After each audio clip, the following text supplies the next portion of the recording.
병원을 꽤 많이 다니셨는데 돌려받을 돈이 있다는 말을 못 들으셨다면요? 안녕하세요. 오늘도 찾아와 주셔서 반갑습니다. 오늘은 많은 분들이 듣고 나서 이걸 왜 이제 알았지라고 하시는 내용을 하나 준비했습니다. 바로 국민건강보험의 본인 부담 상한제입니다. 쉽게 말씀드리면 이렇습니다.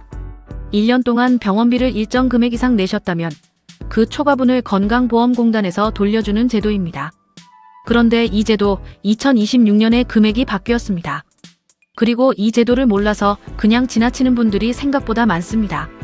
오늘 이 영상 끝까지 보시면 내가 돌려받을 수 있는 돈이 있는지, 있다면 어떻게 받는지 그 방법까지 아주 쉽게 아실 수 있습니다. 처음 들으시는 분도, 들어본 적 있는 분도 오늘 한 번만 제대로 정리해 두시면 나중에 꼭 도움이 됩니다. 이런 생활정보 어려운 말 빼고 쉽게 전해드리고 있으니 도움되시면 구독과 좋아요로 함께 해주세요. 그럼 천천히 시작하겠습니다. 어느 날 갑자기 그 평온이 깨지는 순간이 옵니다. 갑작스러운 심장 이상으로 응급실에 실려가거나 검진에서 발견된 암 진단으로 수술과 항암 치료를 받게 되거나 혹은 교통사고로 장기간 입원하게 되는 상황. 그런 일이 나에게 혹은 내 가족에게 닥쳤을 때 우리가 마주하는 것은 두 가지입니다. 하나는 건강에 대한 두려움, 그리고 또 하나는 병원비에 대한 공포입니다. 실제로 중증 질환으로 입원 치료를 받게 되면 한 달 병원비가 수백만 원을 훌쩍 넘기는 경우가 비일비재합니다. 암 수술과 항암 치료를 병행하면 연간 의료비가 수천만 원에 달하는 경우도 있습니다. 건강보험이 있다고 해도 본인이 부담해야 하는 금액이 상당합니다.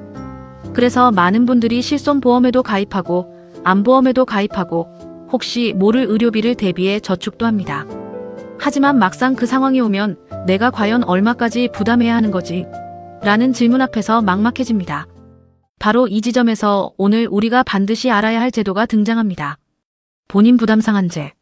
이 제도는 여러분이 1년 동안 건강보험이 적용되는 의료비를 아무리 많이 쓰더라도 소득 수준에 따라 정해진 일정 금액 이상은 절대로 더 부담하지 않아도 된다는 국민건강보험의 핵심 안전장치입니다. 즉, 병원비 폭탄으로부터 나를 지켜주는 상한선이 존재한다는 뜻입니다. 오늘 이 영상 하나로 여러분은 2026년 기준으로 변경된 상한액이 정확히 얼마인지, 어떤 의료비가 여기에 포함되는지, 그리고 실제로 환급을 받으려면 어떻게 해야 하는지를 완벽하게 이해하게 되실 겁니다. 이 내용은 여러분뿐만 아니라 부모님께도 형제자매께도 꼭 알려드려야 할 매우 중요한 정보입니다. 지금 바로 구독 버튼과 좋아요를 눌러주세요. 이런 실생활에 직접 도움이 되는 정보들을 계속해서 전달해드리겠습니다. 알림 설정까지 해두시면 중요한 영상을 놓치지 않으실 수 있습니다.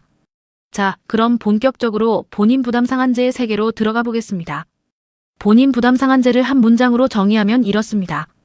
1년, 즉 1월 1일부터 12월 31일까지 본인이 직접 부담한 급여 의료비의 합계가 본인의 소득 수준에 따라 정해진 상한액을 초과하면 초과한 금액을 국민건강보험공단이 돌려주는 제도. 이게 전부입니다. 개념 자체는 단순합니다. 하지만 이 단순한 개념 안에 여러분이 반드시 이해해야 할 중요한 조건들이 숨어 있습니다.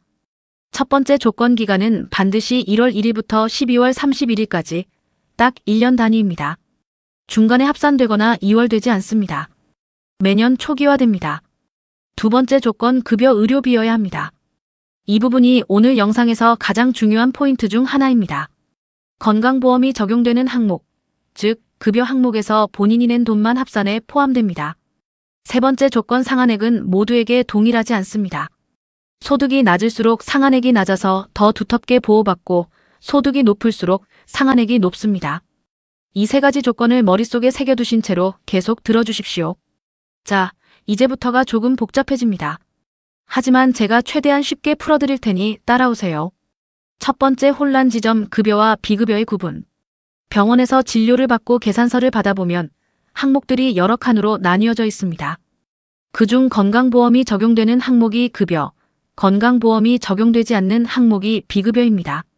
본인 부담 상한제에 포함되는 것은 오직 급여 항목에서 본인이 부담한 금액뿐입니다.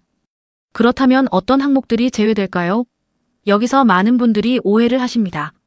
비급여 항목, 예를 들어 도수치료, 비급여 MRI, 1인실, 입원료 같은 것들은 처음부터 건강보험 적용 대상이 아닙니다. 이 비용들은 본인 부담 상한제의 합산 금액에 포함되지 않습니다. 또한 임플란트 비용도 제외됩니다. 임플란트는 건강보험이 일부 적용되기는 하지만 본인 부담 상한제 합산에서는 빠집니다. 선별급여 항목도 제외됩니다. 선별급여란 효과나 비용 효과성이 불확실하지만 일단 급여로 인정하되 본인 부담률을 높게 설정한 항목들을 말합니다. 이 역시 상한제 합산에서 제외됩니다. 상급병실, 즉 2인실이나 3인실 입원료 차액도 포함되지 않습니다. 정리하면 본인 부담 상한제는 건강보험이 적용되는 급여 항목에서 내가 직접 낸 돈만 따집니다. 아무리 비급여로 수천만 원을 쓰더라도 그 돈은 이 제도의 보호 범위 밖에 있습니다. 이 사실을 모르고 나는 병원비를 그렇게 많이 썼는데 왜 환급이 이것밖에 안 되지? 라고 의아하게 생각하시는 분들이 많습니다. 그 이유가 바로 여기에 있습니다. 두 번째 혼란 지점 소득 분위란 무엇인가? 본인 부담 상한제의 상한액은 소득 분위에 따라 다릅니다.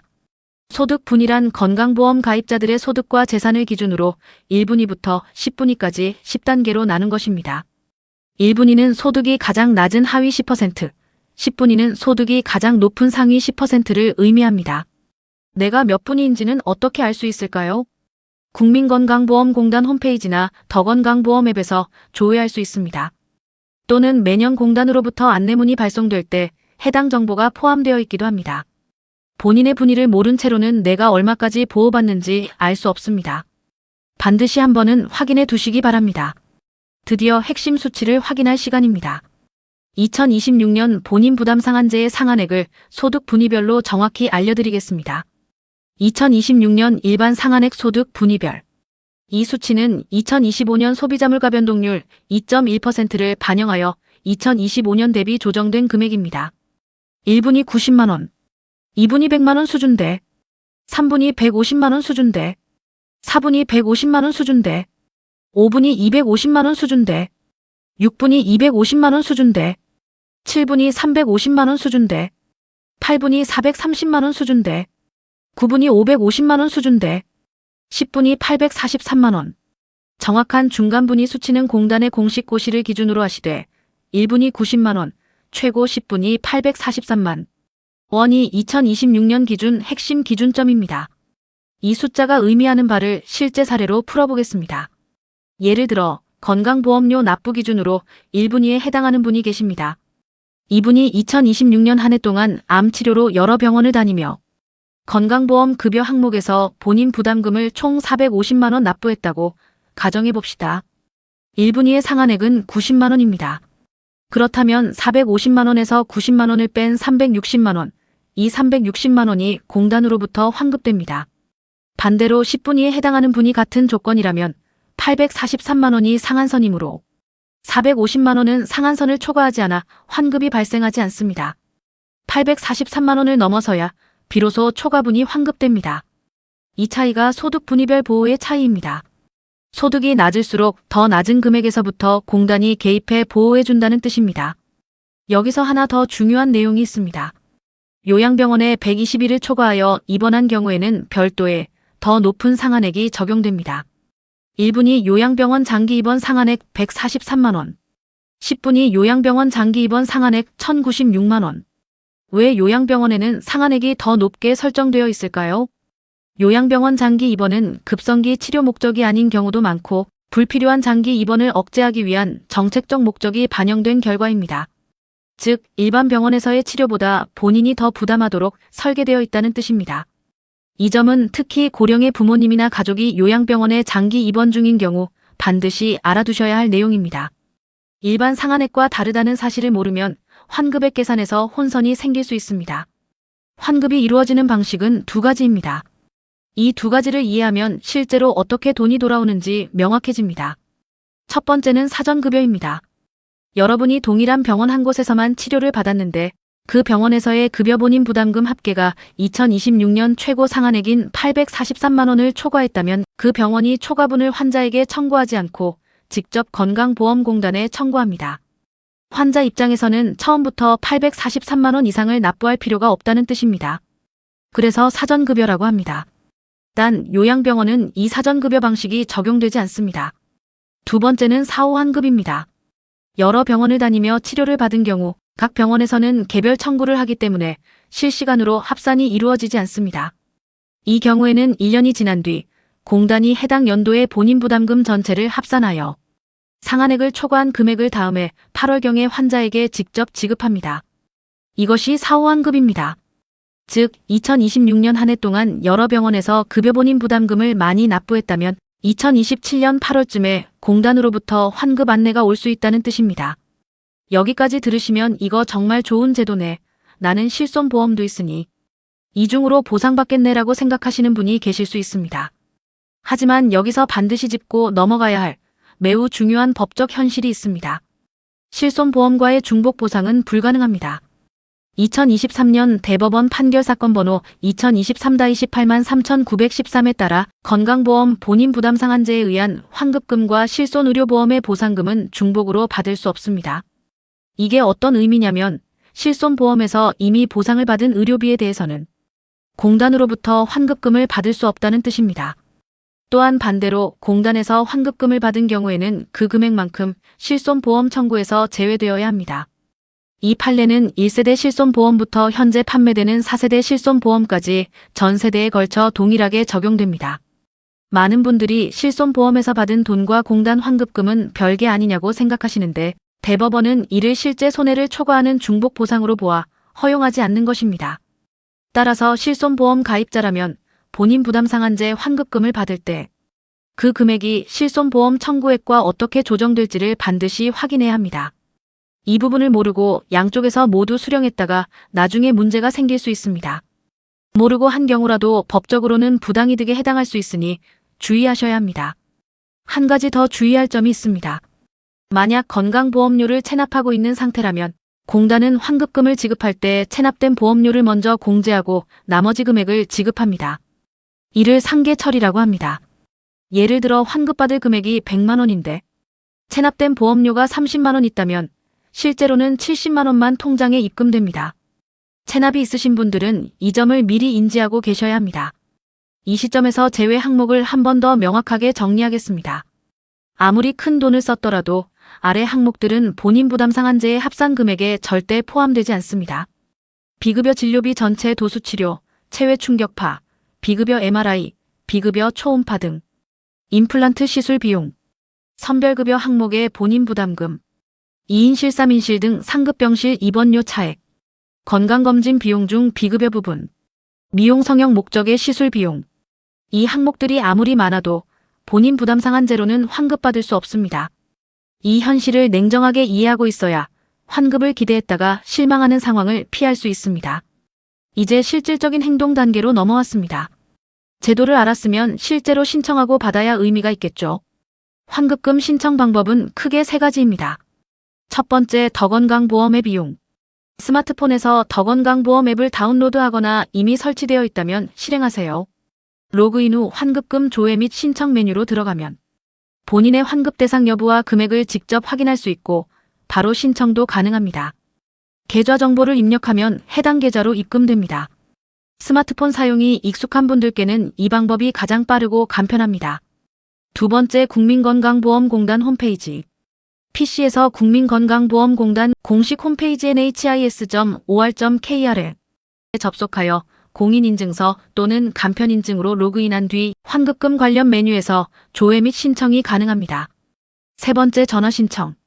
국민건강보험공단 고객센터인 1577-1000으로 전화하시면 상담원 연결 후 신청 안내를 받으실 수 있습니다. 스마트폰이나 컴퓨터 사용이 어려운 어르신들께 특히 유용한 방법입니다. 신분 확인 후 등록된 계좌로 환급금 지급 신청을 도와드립니다. 사후 환급의 경우 공단에서 먼저 안내가 옵니다. 사후 환급 대상자의 경우 공단이 먼저 환급 대상임을 안내하는 우편이나 문자를 발송합니다. 하지만 이 안내를 받지 못하거나 놓친 경우에도 본인이 직접 앱이나 홈페이지에서 조회해 확인할 수 있습니다. 환급금에는 소멸시효가 있습니다. 환급금 발생일로부터 3년이 지나면 소멸하므로 혹시 과거에 큰 병으로 병원비를 많이 쓰셨던 기억이 있다면 지금 바로 앱이나 홈페이지에서 미수령 환급금이 있는지 확인해 보시기를 강력히 권해드립니다. 생각지도 못한 환급금이 수십만 원, 많게는 수백만 원씩 쌓여 있는 경우도 실제로 있습니다. 자, 오늘 영상 처음으로 돌아가 봅시다. 영상 초반에 당신은 매달 건강보험료를 납부하면서도 그 돈이 정확히 어떻게 나를 보호하는지 잘 모르는 상태였습니다. 갑작스러운 큰 병이 오면 병원비가 얼마나 나올지, 내가 감당할 수 있을지 막막하고 두려운 상태. 그런데 지금 이 영상을 끝까지 보신 여러분은 다릅니다. 이제 여러분은 알고 있습니다. 2026년 기준으로 1분위 소득의 분들은 연간 급여, 본인 부담금이 90만 원을 넘으면 초과분을 전액 환급받을 수 있다는 것을, 10분위 고소득자도 843만 원을 초과하면 그 이상은 내지 않아도 된다는 것을, 요양병원 장기 입원의 경우에는 별도 상한액이 적용된다는 것을, 비급여 항목은 이 보호막 바깥에 있다는 냉정한 현실도, 실손보험과의 중복 수령은 대법원 판례에 따라 불가능하다는 법적 사실도, 그리고 더 건강보험 앱 하나로 혹은 전화 한 통으로 환급금을 신청하고 받을 수 있다는 실질적인 방법까지, 이 모든 정보를 알고 있는 사람과 모르고 있는 사람 사이에는 실제 돈의 차이가 수십, 수백만 원까지 벌어질 수 있습니다. 특히 부모님 세대 어르신들 중에는 큰 병을 겪으면서도 이 제도를 몰라서 환급을 신청하지 못하고 소멸시효가 지나버린 경우가 있습니다. 오늘 이 영상을 부모님께 혹은 어르신 가족께도 꼭 공유해 주시기 바랍니다. 건강보험은 단순히 매달 납부하는 세금이 아닙니다. 우리가 아프고 힘든 순간에 국가가 설계해둔 안전망입니다. 그 안전망이 어떻게 작동하는지를 정확히 아는 사람만이 그 보호를 온전히 받을 수 있습니다. 오늘 배운 내용을 한 번 더 빠르게 정리하겠습니다. 첫째, 본인 부담 상한제는 1년간 급여, 본인 부담금이 소득 분위별 상한액을 초과하면 초과분을 환급해주는 제도입니다. 둘째, 2026년 상한액은 1분위 90만 원부터 10분위 843만 원까지이며 2025년 물가 변동률 2.1%가 반영된 수치입니다. 셋째, 요양병원 120일 초과 입원 시에는 1분위 143만 원, 10분위 1096만 원의 별도 상한액이 적용됩니다. 넷째, 비급여, 임플란트, 선별급여, 상급병실 차액은 합산해서 제외됩니다. 다섯째, 실손보험과의 중복 수령은 대법원 판례에 따라 불가능합니다. 여섯째, 체납보험료가 있으면 상계 처리 후 지급됩니다. 일곱째, 신청은 더 건강보험 앱 공단 홈페이지 1577-2000 전화로 가능합니다. 여러분, 오늘도 끝까지 함께 해주셔서 진심으로 감사드립니다. 아직 구독과 좋아요를 누르지 않으셨다면 지금이라도 꼭 눌러주세요. 이렇게 실생활에 직접적으로 도움이 되는 건강보험 복지, 의료비 절감 정보들을 앞으로도 계속해서 여러분께 전달해 드리겠습니다. 오늘 영상이 유익하셨다면 주변 분들께도 공유해 주시고요. 궁금한 점이 있으시면 댓글로 남겨주세요. 최대한 성실하게 답변 드리겠습니다. 건강하게, 그리고 현명하게. 다음 영상에서 뵙겠습니다.